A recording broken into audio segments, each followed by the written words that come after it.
mācības var notikt ne tikai auditorijās, bet arī dabiskā vidē un dabiskos reālos uzņēmumos. Un šeit ir viens no lieliskiem turismu uzņēmumiem, Kinopilsētiņa Cinevilla, kurā mēs ar maģistrantūras studentiem strādājam jau visu šo mācību gadu, un šodien šeit ir šī mācību procesa noslēgums.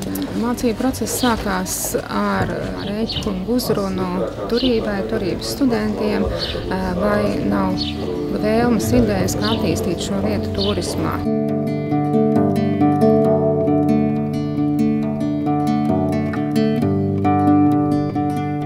Man bija ļoti patīkami sadarboties ar Augstskolu Turību, tādēļ, ka cilvēki nebija tādi, kuri saka, kas man par to būs, ko mēs te darīsim. Bija atsaucīgi jauni, atbrauca paši, apskatījās visu.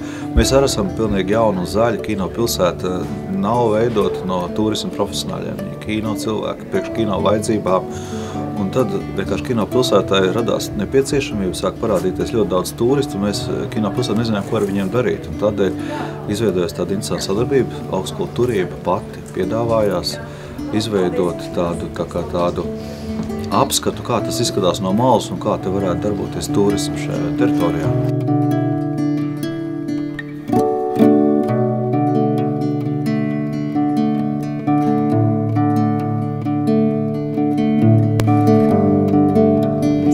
Saņēmām uzaicinājumus turpināt strādāt, sniegt mūsu pakalpojumus, informāciju, dalīties, apmācīt un veikt pētniecību. Tā kā, manuprāt, tas ir tas galvenais ieguvums.